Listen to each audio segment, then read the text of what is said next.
செவ்வாய்க்கிழமை வெள்ளிக்கிழமை கண்டிப்பாக வீட்டில் சாம்பிராணி போடுங்க. இந்த சாம்பிராணி கூட வந்துட்டு வெண்கடுகு போடுங்க நீங்க. புரியுதுங்களா? வெண்கடுகு போடுறதுனால உங்களுக்கு வந்துட்டு நிறைய விஷயங்கள் வந்துட்டு நெகட்டிவ் ஆமா எனர்ஜி ஆமா நெகட்டிவ் எனர்ஜி எடுத்துரும். இல்ல எனக்கு இன்னும் வந்துட்டு நல்ல ஃப்ரெஷ் எனர்ஜி கிடைக்கணும் அப்படின்னீங்கன்னா வேப்ப மரப்பட்டை எல்லாமே கிடைக்கிறது தான். வேப்ப ஆமா மரப்பட்டையா சார்? வேப்ப மரப்பட்டை வந்துட்டு அவ்வளவு உகந்தது உங்களுக்கு. வேப்ப மரப்பட்டை, காஞ்ச வேப்பல்ல இருக்கு பார்த்தீங்களா? இதெல்லாம் வந்துட்டு பெரிய பொருளே கிடையாது.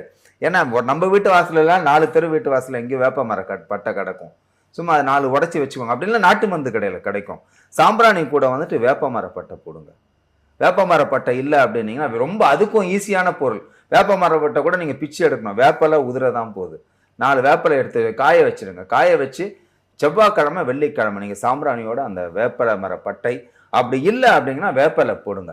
உங்களுக்கு வந்துட்டு இதனால வந்துட்டு லட்சுமி கடாட்சம் மட்டும் கிடையாது. ஆரோக்கிய குறைபாடு வந்துட்டு வீட்ல ஏற்படாது.